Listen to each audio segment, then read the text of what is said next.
Bienvenue également, bienvenue de nouveau à ceux qui viennent de nous rejoindre. Soyez bienvenus dans la présence du Seigneur. Soyez bénis en Christ. Et nous allons disposer nos cœurs dans la présence du Seigneur pour recevoir sa parole. Et chacun va prier pour cette parole. Que cette parole puisse transformer nos vies. Et nous ne voulons pas que nous sortions d'ici tant que quand nous étions venus. Nous voulons sortir avec un changement en nous. Nous allons prier pour cette parole. Prier également pour le serviteur de Dieu que Dieu a choisi aujourd'hui. Que le Seigneur puisse lui donner son onction entière. Lui donne sa parole avec puissance et feu. Amen. On va prier pour la parole. Prions. Seigneur Dieu de gloire, nous te bénissons, Seigneur. Merci, Seigneur, pour ce temps merveilleux passé dans ta présence. Merci pour ces louanges d'adoration. Merci, Seigneur, de les agréer également. Nous te bénissons, nous te magnifions, Seigneur. Seigneur, nous voulons recevoir ta parole. Ta parole est vie, ta parole est force, ta parole est puissante. Nous te bénissons, nous te magnifions. Merci, Seigneur, et nous demandons, Seigneur, que tu nous donnes la force, Seigneur. Parle-nous de ta parole, Seigneur. Dispose nos cœurs et sème cette sémence que tu as posée pour nous aujourd'hui, Seigneur. Et cette sémence peut porter les fruits de gloire. Et les fruits, et les dons, Seigneur, qui se manifestent dans cette église. Bénis également ton Fils qui t'a choisi pour cette parole. Enlève de ton onction, que ta parole puisse sortir sa bouche avec feu et puissance de gloire, Seigneur. Comble-nous, Seigneur, et donne les capacités nécessaires de pouvoir les mettre également en pratique. Sois béni, sois magnifié, et que la gloire au nom te soit rendue dans le nom de Jésus. Amen. Sous vos acclamations, nous accueillons Pasteur Théo.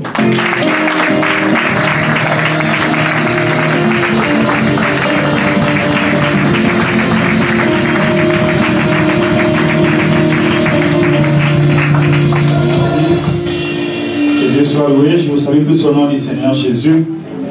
Et nous bénissons Dieu pour la grâce qu'il nous accorde, en nous permettant de partager sa parole en ces jours. Aujourd'hui,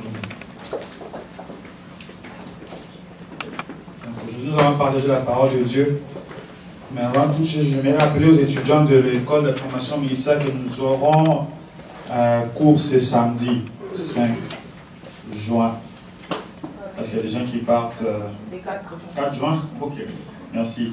Pour ceux qui quittent avant, des fois, ils ne savent pas qu'on a cours. Donc, on aura cours à 10 h. Soyez là à l'heure, s'il vous plaît, que Dieu nous bénisse. Oui, ce matin, nous allons parler d'un thème très important. Mon thème s'intitule « Le chemin de l'épreuve ».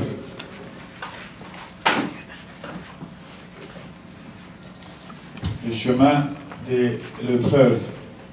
Notre texte se trouve dans le livre de Marc.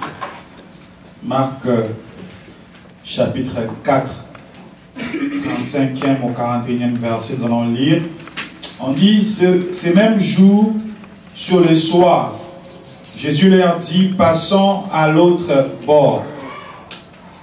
Après avoir renvoyé la foule, ils l'amenèrent dans la barque où il se trouvait. Il y avait aussi d'autres barques avec lui. Il s'éleva un grand tourbillon et les flots se jetaient dans la barque au point qu'elle se remplissait déjà. Et lui, il dormait à la poupe sur le coussin. Ils le réveillèrent et lui dirent, « Maître, ne t'inquiètes-tu pas de ce que nous périssons ?» S'étant réveillé, il menaça le vent et dit à la mer, « Silence, tais-toi. » Et le vent cessa et il y eut un grand calme. Puis il leur dit, « Pourquoi avez-vous ainsi peur? Comment n'avez-vous point de foi? » Ils furent saisis d'une grande frayeur et ils se dirent les uns aux autres, « Quel est donc celui-ci à qui obéissent même le vent et la mer? » Amen. Jeudi passé, dans mon cours d'évangélisation, nous sommes allés faire l'évangélisation porte par porte, comme les témoins de Jéhovah. Et j'étais comme, oh, c'est la première fois au Québec qu'on va aller sonner dans des portes d'autrui. Et puis les profs ont écrit, si quelqu'un pense qu'il ne sera pas là, qu'il puisse m'avertir d'avance. Il y a des gens qui ne sont pas venus. Il y a un frère à qui j'ai parlé, il disait, ah non, moi j'ai peur, je ne vais pas aller là-bas. Et puis nous sommes allés. Mais c'est une bonne chose. Mais moi je me disais, j'espère qu'il n'y a pas un chien qui va sortir d'une maison qui va nous attaquer. C'était ma plus grande peur. Nous sommes arrivés, on sonnait à les portes, bonjour, nous sommes venus pour vous apporter un cadeau. On ne veut rien savoir. Mais c'était bien. C'est une bonne expérience, comme j'espère aussi dans l'Assemblée des messagers. Un jour, nous allons faire le tour de notre quartier ici. Il y a déjà des gens qui me disent, bon, pasteur, je vais être malade cette journée-là. On va aller sonner dans les portes pour parler du Seigneur. Là, des endroits où c'était vraiment bien de voir aussi comment les gens rejettent l'évangile. Et de voir aussi que tout autour de nous, tout le monde ne connaît pas Christ. Il y a des gens qui disent, ben, moi je suis bouddhiste. D'autres qui disent, moi je suis à de telles choses, de telles religions. Mais une chose qui m'avait frappé, une maman, quand on a ouvert la porte, la maman a dit, mais moi je suis pentecôtiste, mais j'aimerais bien que vous parliez à mon fils. La maman là tenait qu'on puisse annoncer la bonne nouvelle à son fils. Je pense qu'on l'a déjà fait une fois ici dans le quartier. Nous sommes allés, nous abordions les gens dans la rue. Moi, ma partenaire, c'était Laure. On a arrêté les gens dans la rue et puis tout autour du quartier ici pour aller parler du Seigneur. Vous savez, la peur se retrouve à quel moment quand tu ne l'as pas encore fait. Une fois que tu l'as fait, ça commence à couler et tout ça. Moi, j'étais comme les professeurs étaient comme, ok, il a dit, moi, je vais aller avec vous. J'étais comme, ouais, c'est bon. Et je vais être les premiers, je vais commencer. On ouvre la porte, on sort. Donc, tu ne sais pas, qu'est-ce que tu t'attends? Tu ne sais pas quelle réaction les gens vont voir. Mais avec Dieu, c'est une bonne chose. Et c'était vraiment bien. Donc, nous retournons à notre enseignement de ce jour. Donc, le but de cet enseignement, c'est de comprendre que Jésus-Christ a le pouvoir sur la nature et sur tous les événements de la vie. Et il nous est impératif de s'accrocher, de nous accrocher à lui. Donc, le but de cette prédication de ce jour, la parole du Seigneur, c'est de comprendre que Jésus-Christ a le pouvoir sur la nature et sur tous les événements de la vie. Et c'est très important pour nous de s'accrocher à Jésus-Christ. Comme la chanson le dit, il a promis d'être avec nous. Je m'accroche, je m'attache à lui. Donc, notre texte se trouve dans Marc. Dans Marc, nous voyons Jésus-Christ toujours en mouvement. C'est l'évangile qui présente Jésus comme étant le serviteur. Dans Marc 10, 45, il dit, il n'est pas venu pour être servi, mais pour servir. Donc dans Marc, vous allez remarquer, quand vous lisez Marc, Jésus est toujours en mouvement. Il passe par là, il est vraiment actif. Et la scène ici, la tempête que nous venons de lire, mais avant cette scène, qu'est-ce qui s'est passé? La journée même, Jésus était en train d'enseigner. D'abord, il a enseigné sur la parabole du semeur. Il a dit que chaque fois que la parole est prêchée, les voleurs, les diables, ils viennent tout de suite prendre la parole pour que tu ne puisses pas t'en souvenir cette parole-là, de l'appliquer dans ta vie et pour que tu ne sois pas sauvé. Raison pour laquelle vous remarquez souvent, dès que la prédication est terminée, les gens oublient la prédication, ils oublient ce qui a été prêché. C'est quoi les thèmes? Des fois même les thèmes, les gens oublient les thèmes. Parce que les voleurs, il est très sérieux en matière de vol de la parole. Alléluia. Il faut que nous aussi on soit sérieux en matière de protéger la parole. Parce qu'il est très sérieux, c'est que il faut que je distrais et je vole la parole. Et donc, Jésus a parlé de ça, il a dit faites attention, parce que si vous recevez la parole, vous la mettez en pratique, c'est là que vous allez voir que la parole, ma parole a de l'effet, ma parole transforme. Mais pourquoi la parole de Dieu n'a pas d'effet? Parce que nous ne la gardons pas, parce que nous ne la méditons pas tout au long de la semaine. Et Jésus est très puissant pour guérir et il le fait encore jusqu'à aujourd'hui. Donc, Jésus a enseigné encore sur beaucoup d'autres choses. Il a dit même que il a aussi enseigné, avant cette scène, il a enseigné la foule. Il a dit même que vous devez faire attention à la manière dont vous écoutez. Alors, prenez garde à ce que vous entendez, parce que c'est lui qui a, on va ajouter plus, mais c'est celui qui n'a pas, on va même ôter les peu qui pensent avoir. Donc si je n'ai pas de fondement, il n'y a rien, ça sera dans le vide. Et quand les vents, les tempêtes vont se jeter contre ma vie, ça sera les dégâts.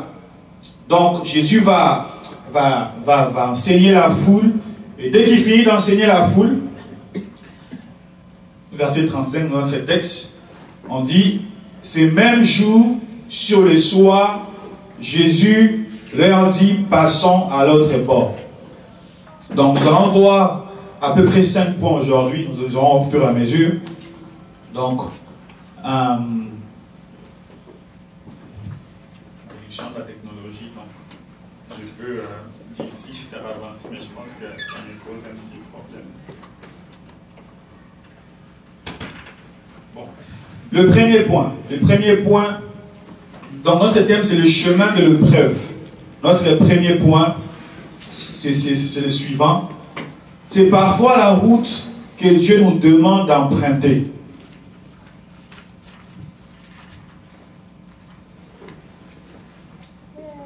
C'est parfois la route que Dieu nous demande d'emprunter. Le chemin de l'épreuve. Donc, ici on voit Jésus, il a fini de prêcher, d'enseigner la foule. Il a sûrement fait des miracles, même si on ne le dit pas dans notre version. On va voir qu'à chaque fois, les seigneurs faisaient de grandes choses et les gens étaient là.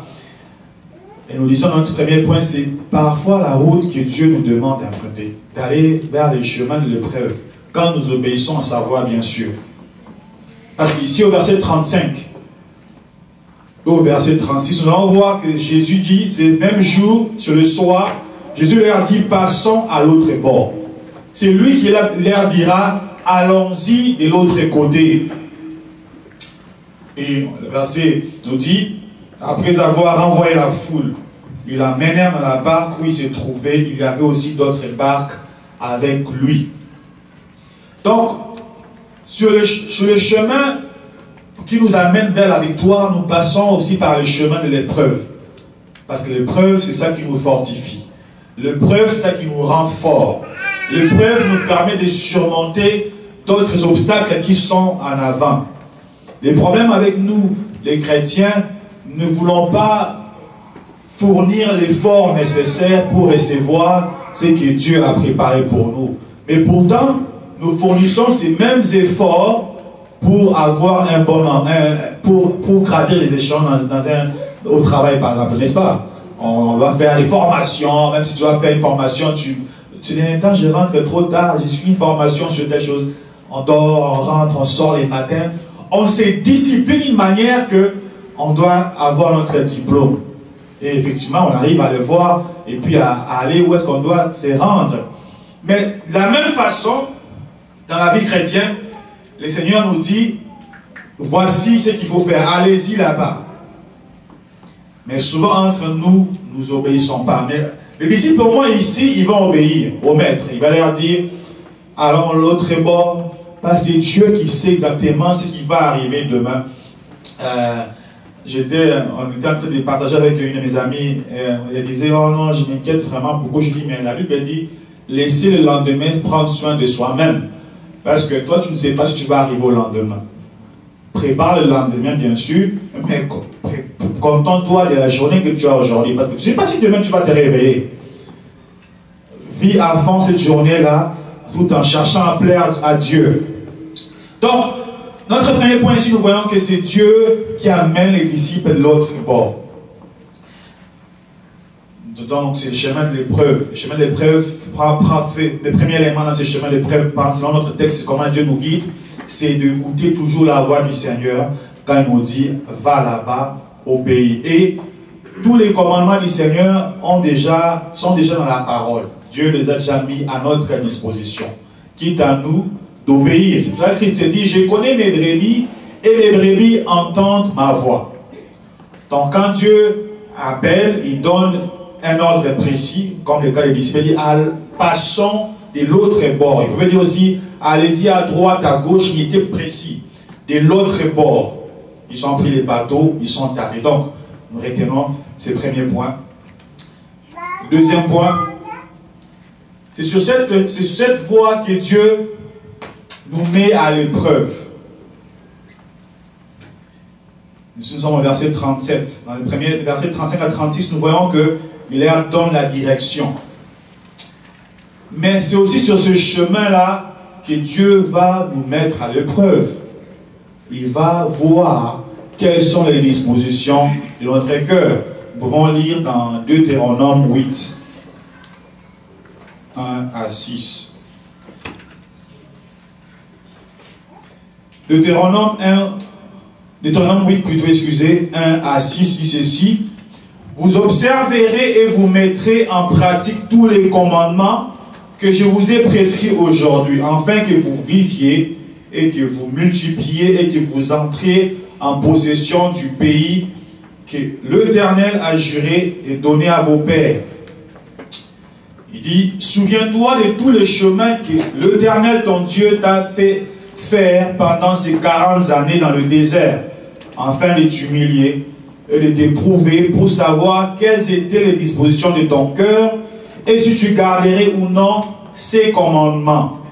Il t'a humilié, il t'a fait souffrir de la faim et il t'a nourri de la manne que tu ne connaissais pas et qui n'avait pas connu tes pères, afin de t'apprendre que l'homme ne vit pas de pain seulement, mais que l'homme vit de tout ce qui sort de la bouche de l'Éternel. Ton vêtement ne s'est point usé sur toi, et ton pied ne s'est point enflé pendant ces 40 années. Reconnais en ton cœur que l'Éternel ton Dieu te châtie comme un homme châtie son enfant. Tu observeras les commandements de l'Éternel ton Dieu pour marcher dans ses voies et pour les craindre. Amen. Amen. Donc ici on voit que c'est Dieu, si nous sommes dans sa volonté, c'est Dieu qui trace les chemins pour ses enfants. C'est ce moment-là qu'on peut dire que toute chose concourt au bien de ceux qui aiment Dieu. Mais si je ne suis pas en relation avec Dieu et que les événements arrivent, ça c'est peut-être plus grave. Mais si je suis en relation avec le Seigneur et qui me conduit, même dans les chemins de l'épreuve, je suis en sécurité. Je ne crains rien. Alléluia. Amen. Parce que Dieu dit ça clairement dans la parole. Il dit que c'est moi qui t'ai fait faire tous ces chemins-là. C'est moi qui te permet de passer par des épreuves. C'est moi qui te permet de souffrir pendant ces temps ici. Des fois, c'est Dieu qui souffre. Hein. Si c'est Dieu qui souffre, on peut faire des prières pour toi, rien ne va changer. C'est à nous d'être conscients, d'être sensibles à la voix de l'Éternel pour comprendre que ici, Dieu me fait passer par ce chemin parce qu'il y a quelque chose de précis. Donc, nous voyons cela au début de la Bible, nous voyons ça aussi avec les disciples dans Matthieu, dans Marc plutôt 4, 37. Dans notre texte, on dit ceci. Il s'éleva un grand tourbillon et les flots se jetaient dans la barque au point qu'elle se remplissait déjà. Ils étaient dans la barque, Jésus avec eux, quelle assurance de savoir que Dieu est là. Nous disons que c'est sur cette voie que Dieu nous éprouve aussi, en permettant que les événements viennent, nous fassent parfois trembler. Qu'est-ce qui va se passer? Les vents. Donc un tourbillon. Je pense que nous avons tous déjà vu les tourbillons à la télévision. Hein, les tourbillons. Ouh, parce que quand on lit un tourbillon, on lit comme ça. Mais imaginez-vous un tourbillon. Vous êtes, quand nous étions à Brazzaville et qu'il y avait la guerre qui a commencé là-bas, on était à Kinshasa, nous avons pris la pirogue. Imaginez un tourbillon près de la pirogue. Tout le monde doit paniquer. Alléluia. C'est des tourbillons. Moi, j'ai regardé le feu, je dis, mais c'est immense. J'ai regardé la pirogue, je dis, mais si ça tombe, si on tombe dans le fleuve, là, c'est incroyable, c'est la mort certaine. Les disciples sont dans la barque. Un tourbillon, il s'éleva, la Bible a dit, un grand tourbillon. Et les flots s'est jetés dans la barque au point qu'elle s'est remplissée déjà. Donc, parce que les disciples, n'oublions pas, c'était des pêcheurs. Sûrement, c'était des très bons nageurs qui avaient fait face à beaucoup d'épreuves et tout ça déjà, ils savaient c'est quoi. Mais arriver à ce niveau-là, il devait être vraiment un vent très violent. Parce qu'on dit à tel point que la barque commençait à se remplir. Donc si la barque s'est remplie, donc la prochaine étape, si vous allez, la barque devait chavirer. Ici, donc on voit que dans notre vie aussi, il peut y avoir beaucoup d'événements qui viennent, des situations qui peuvent... on pense que c'est fini, vraiment c'est la fin. Lendemain, on se réveille, on est toujours vivant. Amen. Un mois, 2 mois, 3 mois, mais tu ne meurs pas. Tu es toujours là. Tu passes par ce chemin. Et des fois, il y a des situations des fois qui arrivent dans notre vie. On ne sait pas comment on va s'en sortir, mais un jour ou l'autre, on voit qu'on s'en sort, n'est-ce pas? la situation est passée, ce sont des épreuves. La Bible dit qu'on doit prendre des épreuves comme un sujet de joie. C'est ce que la Bible nous recommande aux enfants de Dieu. Ils doivent recevoir l'épreuve comme un sujet de joie. Donc, le chemin de l'épreuve, c'est le chemin où Dieu nous éprouve. Parce qu'il est le maître des temps et des circonstances. Il est le créateur des cieux et de la terre. Il est celui qui permet toutes les choses. Et ce matin, à l'école des adultes, je disais une chose, je disais que quand on chasse les démons, ils ne meurent pas. On les renvoie dans les lieux arides. Jésus a dit que lorsqu'un esprit mauvais sort, il va chercher des esprits ces autres esprits plus méchants que lui. Ils viennent parce qu'ils veulent retourner dans leur maison. Quand ils arrivent, ils trouvent que la maison est vide. Ils vont rentrer. La condition, cette deuxième condition sera pire que la première. Donc, pour dire que, aussi longtemps que nous sommes sur la terre, les événements vont arriver, les situations vont arriver. Mais l'enfant de Dieu doit être conscient qu'il passe par le chemin tracé par son Père. Jésus a été clair là-dessus. Il a dit, j'ai vaincu le monde. Si moi on m'a fait souffrir, vous allez souffrir aussi. Jésus aussi a pris le temps d'aller prier à Gethsemane par exemple. Il a prié, il disait, Père, si c'est possible, éloigne de moi cette situation. Le Père lui a dit, non mais tu vas faire. Il a prié, il lui dit, non pas ce que je veux, mais ta volonté. Donc sur le chemin de l'épreuve, c'est ce chemin où Dieu nous éprouve. Et le troisième point, c'est sur ce chemin aussi où nous succombons souvent. Quand l'épreuve, quand ces grands tourbillons, quand les problèmes surgissent dans notre vie, comment nous réagissons? Regardons les disciples. Au verset 38, on dit, et lui, il dormait à la poupe sur le coussin. Ils le réveillèrent et lui dirent, Maître, ne t'inquiètes-tu pas de ce que nous périssons? Dans l'autre version, on dit, tu ne te soucies même pas de nous. Quand l'épreuve surgit dans notre vie, qu'est-ce qui se passe souvent? On commence à traiter Dieu d'insouciant. Il ne regarde même pas ma situation. Dieu m'a abandonné. Dieu a fait ceci, cela. Donc, toi et moi savons ce que nous disons à ce moment-là quand l'épreuve vient et puis on ne sait plus par où s'en sortir. Et on voit que Jésus était là. Les disciples ont crié vers lui pour lui dire, Seigneur, nous périssons, tu ne t'inquiètes pas. Et je ne sais pas pourquoi on est toujours des victimes. Chaque fois qu'il y a une situation dans notre vie, Dieu est toujours celui, nous sommes des victimes, n'est-ce pas? Ah Dieu, Seigneur, qu'est-ce que... Sauf qu'au jour du jugement, nous allons apporter les œuvres. Qu'est-ce que nous avons fait? Parce que Dieu a toujours des preuves. Il va dire, la première marche, il donne le souffle de vie. Tu te réveilles pour continuer à faire ce que tu fais. Et toi, qu'est-ce que tu fais en ce moment-là? Donc, sur ce chemin-là, nous succombons. Pourquoi? Parce que nous sommes toujours des victimes. Des victimes qui pensent qu'ils ont fait ce qu'ils avaient à faire. Et puis, c'est Dieu de son côté qui, lui, il n'est pas réglo. Sur le chemin de l'épreuve, nous succombons. Pourquoi? À cause de notre manque de foi. Nous sommes au verset 40. On dit, puis leur dit, pourquoi avez-vous ainsi peur? Comment n'avez-vous point de foi? Alléluia. Donc, pourquoi nous succombons sur le chemin de l'épreuve? Parce que nous sommes irresponsables. Et Dieu, nous sommes irresponsables face aux tâches, face à ce que Dieu nous demande de faire. Nous ne prenons pas notre responsabilité, parce qu'on traite, c'est Dieu qui adore, on le voit, c'est lui qui est responsable, parce que lui, il ne fait rien. Et surtout à cause de notre manque de foi, Jésus leur a dit, ils ont eu peur. Or, tout juste avant que cette situation puisse arriver, Jésus s'est mis à prêcher, à enseigner sur l'écoute de la parole de Dieu. Il avait enseigné sur beaucoup de sujets. Or, la Bible nous dit que la foi, dans Romains 10, 17, que la foi vient de ce qu'on entend. Et ce qu'on entend vient de la parole de Christ. Alléluia.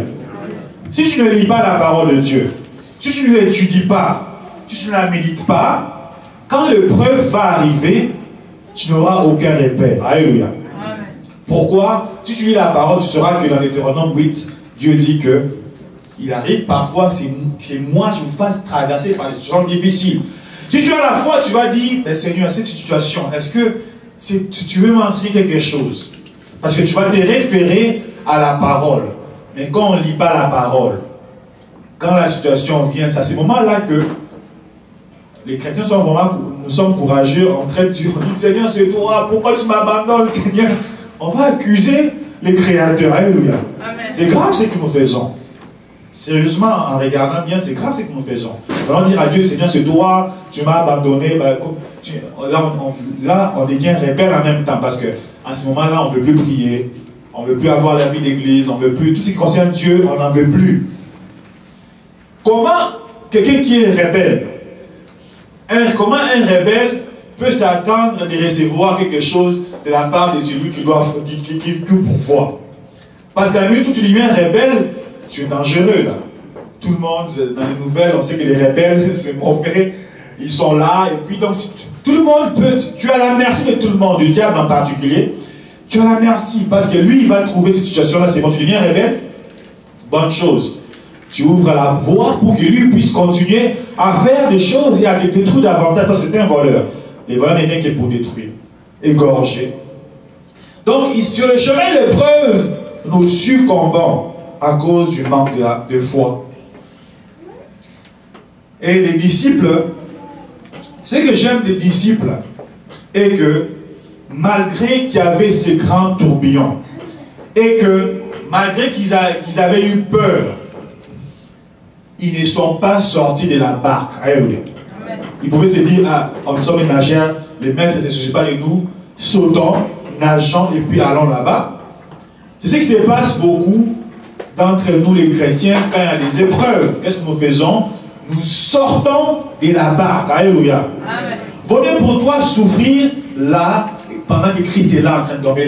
On voit que les seigneurs ont dit qu'il dormait, malgré que l'eau rentrait là.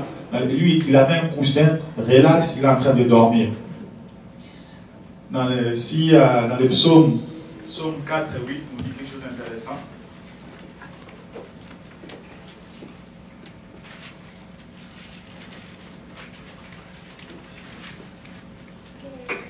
Psaume 4 et 8, il dit ceci.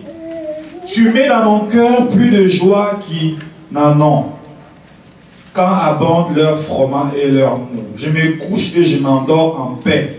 Car toi seul, ô Éternel, tu me donneras la sécurité dans ma demeure.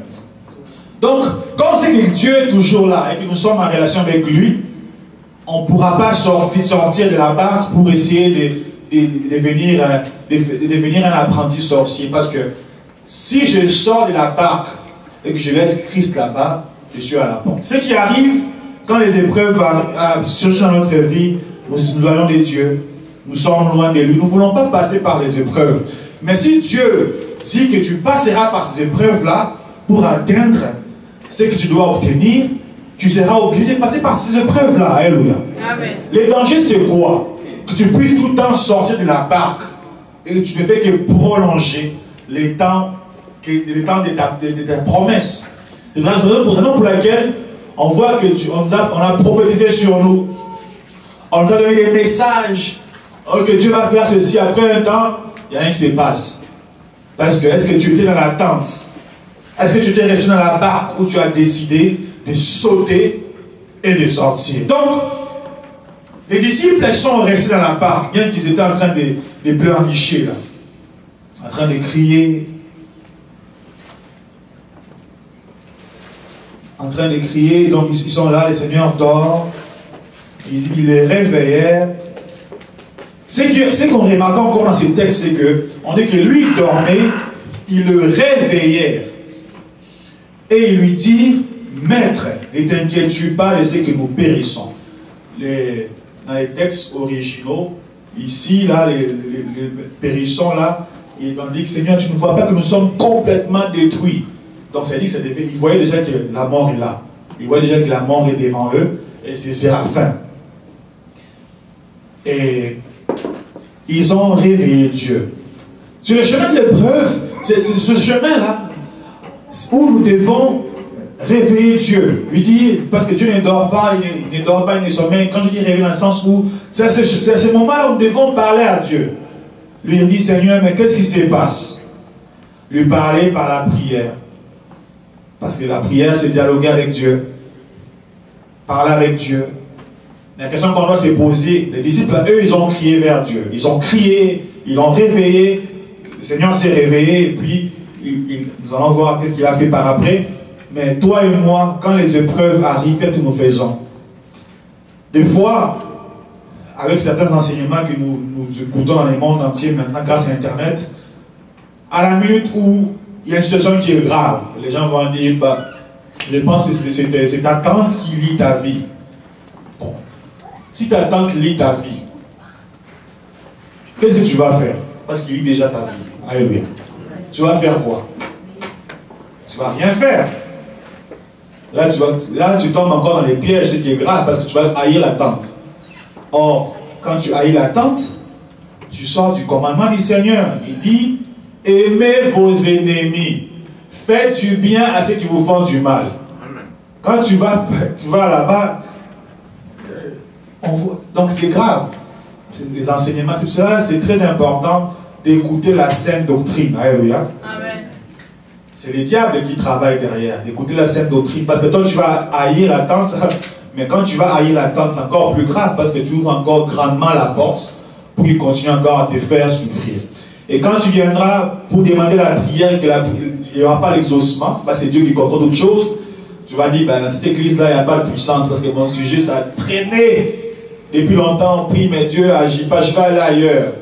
Mais c'est déjà grave parce que tu es en rébellion, tu n'appliques pas la parole comme il faut et tu quittes encore ton assemblée. Tu vas au-delà des commandements que la Bible demande, ne quittez pas vos assemblées.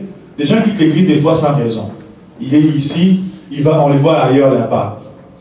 Mais est-ce qu'ils oublient que c'est le même Dieu qui est maître de tout? Amen. L'église n'appartient pas à un homme, l'église appartient à Jésus-Christ. Si l'église appartient à Jésus-Christ et que toi tu quittes comme ça sans avertir rien, tu laisses la communauté, on te voit ailleurs, tu es déjà en faute. Si Dieu te dit que c'est le temps de partir, tu viendras, on priera pour toi, tu vas partir avec la bénédiction. Mais les gens ils quittent pour des raisons personnelles qui ne concernent même pas Dieu. Et puis là où ils se retrouvent en train de prier, mais il y a un problème là parce que sur le chemin par lequel Dieu te fait passer, tu ne veux pas rester là. Donc on voit les disciples, ils avaient succombé par leur incrédulité, par leur manque de foi. Maintenant, bien aimé, Dieu s'adresse à nous aujourd'hui, là, maintenant même. Toi, quand l'épreuve arrive, qu'est-ce que tu fais? Alléluia. Amen. Peut-être ça fait longtemps que tu cherches le travail. Peut-être ça fait longtemps que tu cherches cette histoire-là, ça n'arrive pas. Le psaume 127, nous allons le lire.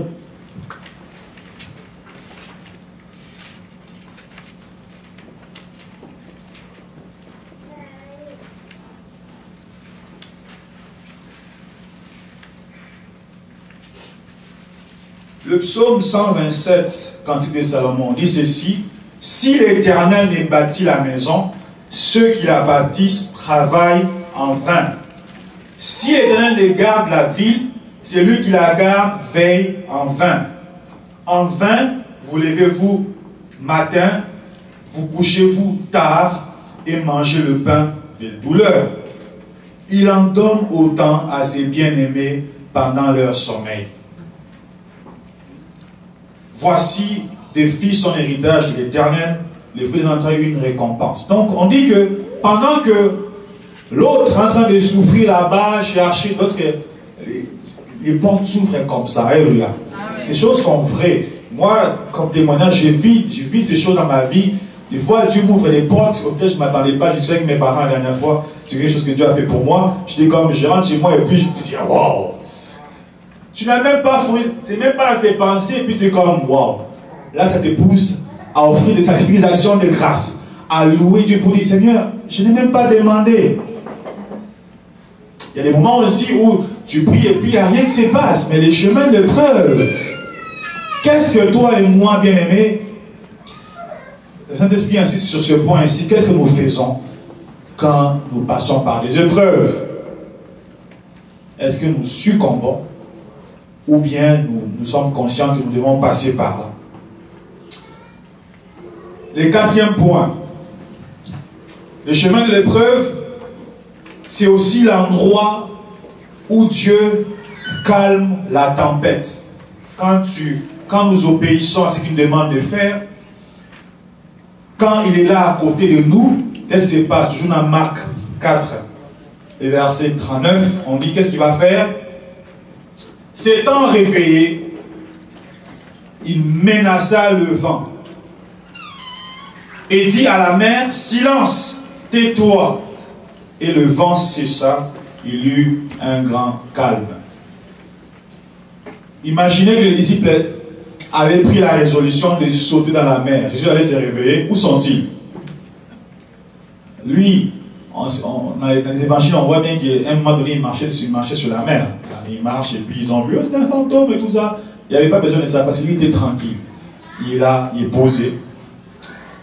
C'est lorsque nous continuons ces chemins-là que Dieu nous conduit dans la discipline de la lecture de la parole, dans la discipline de la prière, en ayant une vie d'église. Un homme de Dieu disait que ce n'est pas toujours la maman ou le papa qui fait manger un enfant, n'est-ce pas? Il y a aussi les grands frères. Et des fois, à un moment donné, j'étais étonné, c'est Teresa qui fait le foufou à papa, c'est Nathan. Je dis comme, Teresa, tu fais le foufou à la maison. Teresa, tu as préparé le foufou. Au début, je dis comme, ce foufou-là, est-ce que c'est pour manger? Ce n'est plus toujours maman qui fait le foufou, mais là, c'est Teresa qui fait le foufou. Comme à la maison, il y a aussi, même les plus jeunes enfants, à un moment donné, quand ils commencent à grandir, ils prennent soin des autres. Comme dans l'église aussi, il y a ceux qui sont matures dans la foi, qui servent la communion. C'est très important. Quand nous sommes ensemble, c'est là que nous voyons qu'est-ce que les autres passent, quelle épreuve par lesquelles les autres passent aussi. Parce qu'on peut toujours voir que notre épreuve, c'est plus difficile. Il y a des gens qui passent par des situations plus difficiles que nous. Alléluia. Amen. Nous sommes ici dans un pays de paix. Nous sommes tranquilles, mais à ce moment même où nous sommes là, il y a des gens qui souffrent. Il y a des enfants au Soudan, par exemple, qui... Pourquoi je parle même au Soudan? Même ici au Canada, il y a des gens qui sont dehors dans la rue en train de souffrir. Là, ils sont désespérés et puis ils n'ont plus de vie. Ils se suicident parce qu'ils sont là, tout ça. Donc les gens passent par des moments difficiles. Mais nous, étant enfants de Dieu, lorsque nous sommes dans ce chemin-là, c'est quand nous passons, quand nous demeurons dans la barque où il y a le Christ, il s'élève, il menace les vents. Je ne sais pas quel vent souffle dans ta vie ces derniers temps. Mais le Seigneur, lorsque nous obéissons, la Bible nous dit ici, il est capable de menacer ces vents-là. Il menace les vents, il dit à la mer, silence et tais-toi. Vous voyez, si on ne dit pas qu'il a juste parlé, hein, il a menacé le vent. Quand quelqu'un reçoit des menaces, il fait quoi après là? Il a peur, n'est-ce pas? Il ne veut plus recommencer. Donc quand le Seigneur lui-même, il menace les vents et la tempête de ta vie, de ma vie, en ce moment-là, nous marchons en sécurité. Nous devons passer par le chemin de l'épreuve. Et le Seigneur va en vouloir aux disciples. Pourquoi? Parce qu'il manquait de foi. La foi. La Bible dit que sans la foi, on ne peut pas être agréable à Dieu. Sans la foi, on ne peut plaire à Dieu. Ta foi est rendue à quel niveau? Alléluia. Amen. Est-ce que ta foi, ma foi, a déjà fait naufrage?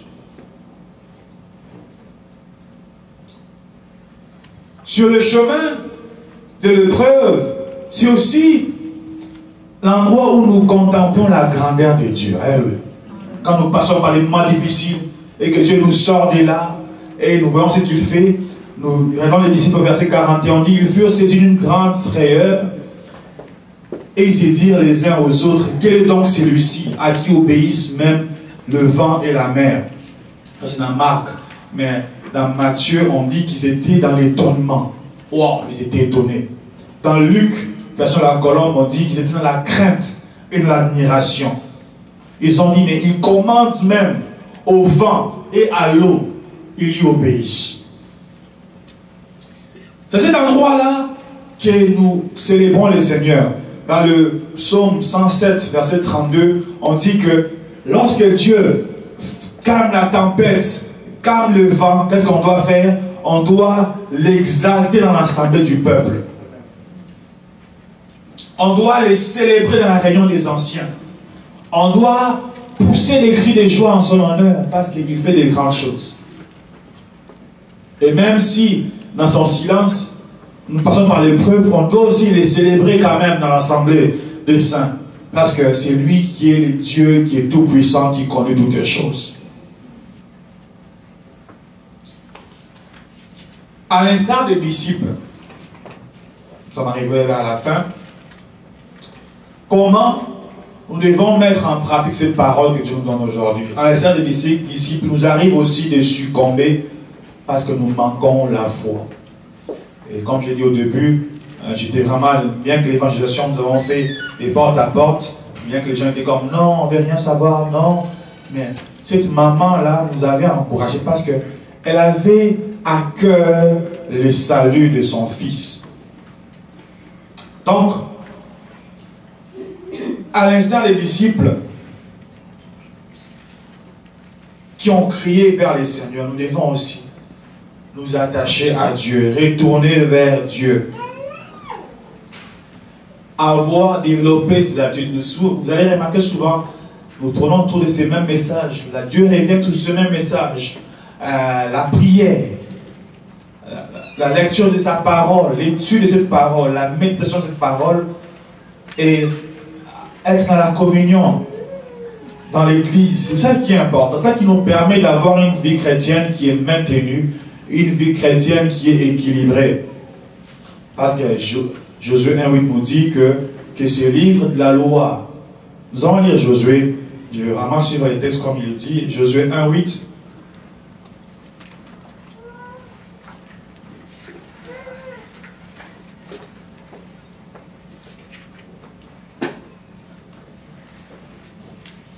C'est un passage que nous connaissons très bien.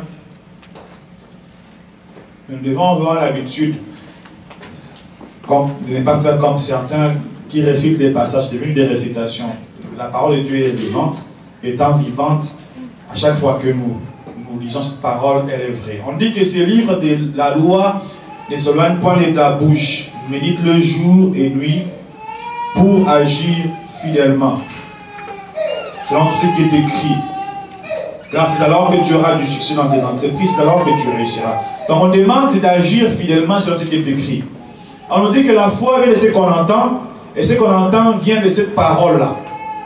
C'est cette parole-là qui nous aide. Donc, et c'est par cette parole que Dieu passe pour nous parler. Beaucoup de gens de nos jours maintenant, ils veulent simplement entendre qu'un prophète lui dise un message. Un prophète, c'est un serviteur de Dieu qui a envoyé Dieu aussi. Ils veulent qu'ils entendent un message, qu'on lui dise, oh bien-aimé, tu vas faire ça, Dieu va te dire ça, Dieu me montre que telle chose. C'est bien beau. Mais Dieu, il n'y a aucune, il n'y a pas des prières spéciales où on va dire, bon, mets-toi là à genoux, on va prier pour toi et puis toute la Bible va rentrer dans ta tête. Il faut la lire, cette parole. Il faut la méditer. C'est cette parole qui te permet aussi de voir est-ce que ce qu'on me dit est vrai ou est fausse. Parce que n'importe qui peut te dire aussi quelque chose qui n'est pas vrai. Mais tu les reçois parce que ça va dans les circonstances et plus tard, on risque de traiter Dieu des menteurs parce qu'un prophète nous avait dit autre chose. Mais on veut toujours courir gauche-droite, mais les moments de l'épreuve, c'est dans les moments de l'épreuve que le Saint-Esprit te rappelle les paroles qu'il faut pour que tu puisses tenir ferme. Alléluia. Amen. La parole est le paix de l'esprit. Quand dans les moments difficiles, quand ça va mal, le Saint-Esprit, la parole qui est le paix de l'esprit, lui qui a l'épée qui combat, qui vient, il va prendre la parole. Mais quand il n'y a rien, quand c'est vide, au moment de l'épreuve, on ne va pas s'en sortir. Un professeur disait qu'il est content parce qu'il a 4 enfants. Deux de ses enfants sont sauvés, mais il y a 2 autres qui sont un peu ils ne sont pas sauvés. Lui et sa femme, ils sont toujours en train de prier que Dieu fasse grâce, que ces enfants-là soient aussi sauvés. Il dit, nous prions, nous n'arrêtons pas de prier, ça fait des années. Quand l'épreuve surgit dans notre famille, dans notre maison, et que notre enfant devient rebelle, nous faisons quoi au moment des épreuves? C'est cette parole que l'Esprit va nous rappeler pour dire que crois au Seigneur Jésus et tu seras sauvé toi et toute ta famille. Pleurer ne changera rien. C'est comme si quelqu'un va devant les juges, tu vas aller en prison et commence à pleurer. Si on est dans un pays des droits, hein. Même si tu pleures, on va faire quoi? Est-ce que le juge va avoir pitié juste parce que tu pleures? Tandis que l'autre avocat là-bas, il met des arguments énormes. Mon client, on voit des fois les criminels qui sortent des prisons parce que les avocats il y avait ce qu'il fallait pour défendre la personne. Donc nous allons finir par ce dernier passage dans Éphésiens 3, 14 et nous allons prier. À un moment des épreuves, sur le chemin de l'épreuve, nous devons nous accrocher à Dieu. Sur le chemin de l'épreuve, nous devons être patients. Sur le chemin de l'épreuve, nous devons nous attendre à Dieu. On s'attend à Dieu comment? En priant, en lisant la parole de Dieu. Moi, je ne suis pas capable. Si tu n'es pas capable toi-même de lire la parole de Dieu ou de prier, Dieu a mis des gens tout autour de toi et de moi pour nous aider dans ce sens. Alléluia. Maintenant, pour lequel au jour du jugement, nous n'aurons pas de raisons à donner à Dieu. Alléluia. Est-ce que tu diras, est-ce que tu es allé à l'église? Oh non, mais je suis fatigué. Est-ce que tu as vu tel? Oh non, mais parce qu'il était occupé. Est-ce que tu avais... On n'aura pas d'argument à donner devant le Seigneur de toute gloire. Parce qu'il a mis tout ce qu'il faut pour nous, à notre disposition. Il y a des gens qui sont morts pour que cette parole vienne jusqu'à nous. La Bible dit qu'il n'avait pas encore lutté jusqu'au sang. Il y a des gens qui ont lutté jusqu'au sang. On a dit, tu vois, pour la Bible, tu continues, ouais, que tuez-moi, ils meurent. Les disciples, hein, ils s'étaient déjà préparés qu'un jour, on va les tuer pour le Seigneur. Les chrétiens de ce temps ici, ils ne se préparent pas pour ça. Alléluia. On est en train de sourire. Les disciples, ils étaient préparés. Vous lisez les épîtres, vous allez voir que Paul il dit, chaque jour nous sommes mis à mort pour toi, Seigneur. Donc, ils étaient déjà préparés. Ils savaient que là où on s'engage, là, on risque de mourir. Comme on a vu au Congo, il y a des gens aussi qui sont levés. On voyait par exemple Eden là-bas, les gens qui le feu. Mais d'autres personnes aiment trop leur vie. La vie, c'est important, les projets et tout ça, c'est bien. Donc, les chemins de l'épreuve. Regardons Éphésiens 3, 14. Le Seigneur veut que nous puissions être victorieux. Vous savez, quand les épreuves arrivent dans ta vie et que tu arrives à t'en sortir, tu es très fort. Tu sens que vraiment, même le niveau de ta prière va monter. Dieu veut que tu passes par les épreuves afin que tu sois fort et que le niveau de ta prière monte et que tu puisses rendre gloire à Dieu. Quand Dieu exauce les prières, je vous dis, tu te sens, surtout quand tu pries pour les cas difficiles, tu sens que, waouh, là tu deviens vraiment, quand il y a des prières, tu as toujours envie. Les gens qui aiment la prière, qui prient, quand ils voient que Dieu exauce et qu'il y a des cas de maladie, ils sont prêts maintenant à aller parce qu'ils ont déjà vu ce que Dieu avait fait. Il peut arriver aussi que Dieu décide que la personne va mourir aussi. C'est très important de les savoir. Donc, Éphésiens 3, 14, on dit ceci. À cause de cela, je fléchis les genoux devant le Père, duquel tire son nom toute famille dans les cieux et sur la terre, afin qu'il vous donne, selon la richesse de sa gloire, d'être puissamment fortifié par son esprit dans l'homme intérieur. Donc la prière de Paul à ce niveau ici, que lorsque nous passons par des épreuves, ces paroles, Paul nous dit, prions pour que nous puissions être fortifiés dans l'homme intérieur. Parce que si notre homme intérieur est fortifié, puissamment fortifié, on dit en sorte que Christ habite dans vos cœurs par la foi, afin qu'étant enracinés et fondés dans l'amour, vous puissiez comprendre avec tous les saints quelle est la largeur, la longueur, la profondeur et la hauteur, et connaître l'amour de Christ qui surpasse toute connaissance, en sorte que vous soyez remplis jusqu'à toute la plénitude de Dieu. Dans le moment des épreuves, nous devons nous accrocher à Dieu. Nous avons nos yeux fermés, commence à penser, je ne sais pas, bien aimé, quelle situation tu traverses en ces moments. Toi seul, tu sais, Dieu le sait aussi. Mais est-ce que tu fuis l'épreuve que Dieu prépare pour toi? Est-ce qu'il y a une faiblesse à quelque part? Est-ce qu'il y a une manque de discipline à quelque part?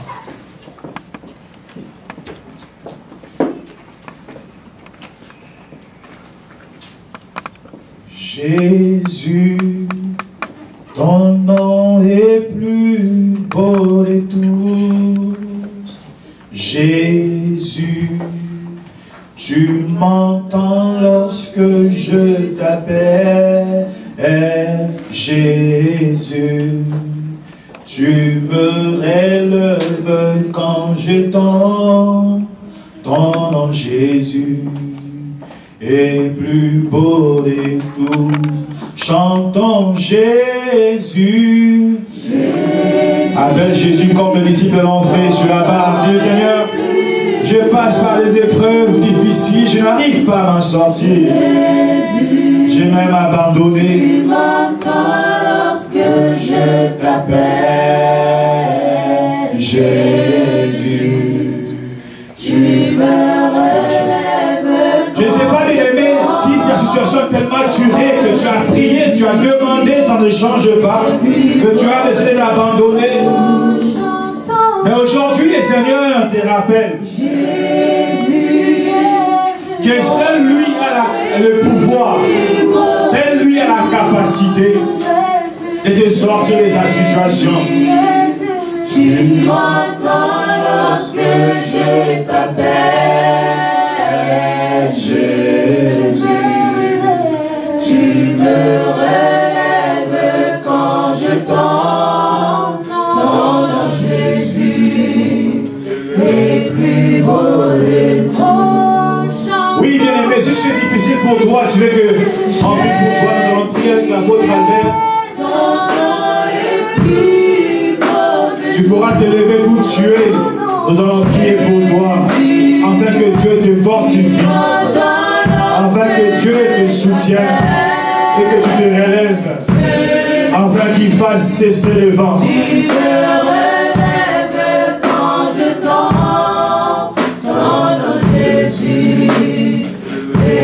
Élève ta voix.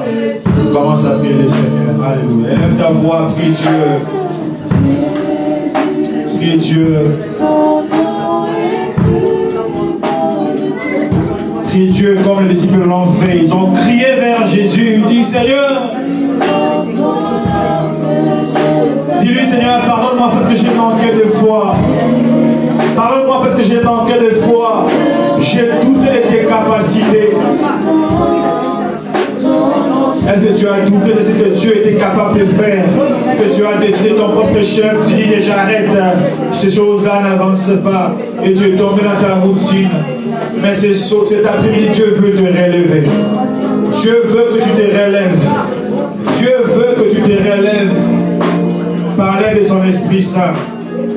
Prie Dieu, dis-lui Seigneur, aide-moi. Il t'entend lorsque tu l'appelles. Il est celui qui te relève quand tu tombes. Alléluia. Continue de prier, élève ta voix, prie Dieu. Les disciples, eux, ils ne sont pas dessus. Ils ont crié très fort. Ils ont dit, Maître, nous périssons. Dis, Seigneur, mes enfants périssent.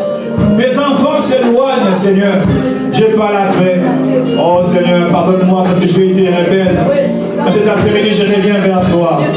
Je reviens vers toi. Je veux me discipliner dans tes voies, Seigneur. Alléluia. Prie Dieu. Prie Dieu. Prie Dieu. Est-ce que tu es sorti de la barque? Est-ce que tu as sauté de la barque parce que tu vois que tu pensais que Dieu était insouciant face à ta situation? Allez, prie Dieu. Prie Dieu, bien-aimé. Personne ne priera à ta place. Fais pour toi, fais pour ta famille. Alléluia. N'arrête pas de prier l'Éternel.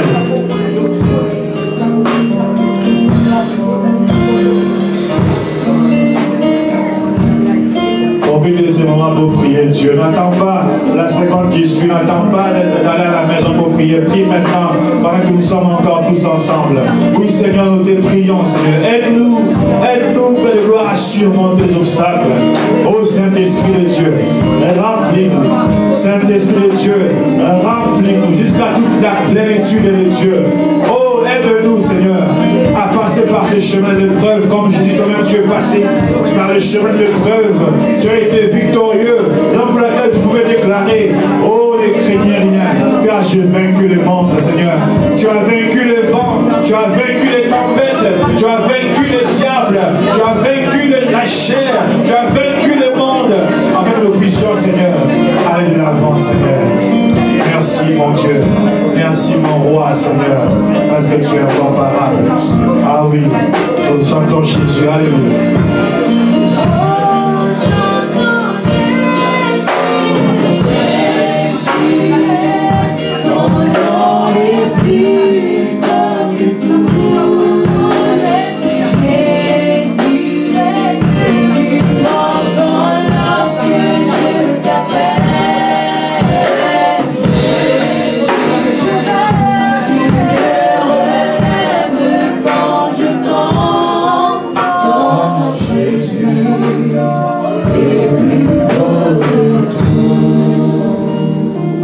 Papa, te remercie pour mon aïe. Papa, nous te remercions pour le message qui toque pour ce beau message. À travers mon par la bouche de ton serviteur, tu nous as demandé de faire attention.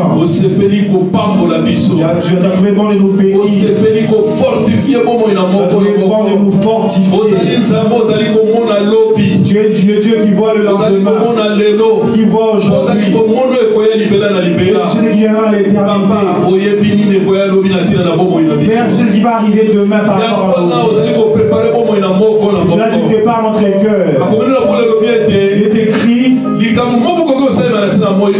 rien ne peut arriver sans que tu puisses nous mettre au courant. C'est pour cela, Père. Est-ce que par ce message, chacun devient sage et chacun marche comme parce que devant l'épreuve, que nous puissions avoir la victoire.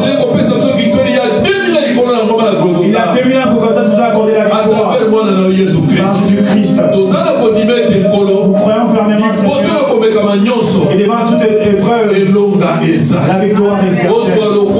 Sois loué, Seigneur, pour ces messages. Nous bénissons ton serviteur et chaque auditeur. Nous croyons fermement qu'aujourd'hui est un jour béni pour nous. Nous avons reçu quelque chose de plus. Sois loué, Seigneur. Nous avons ainsi prié au nom de Jésus-Christ. Amen. Amen. Amen.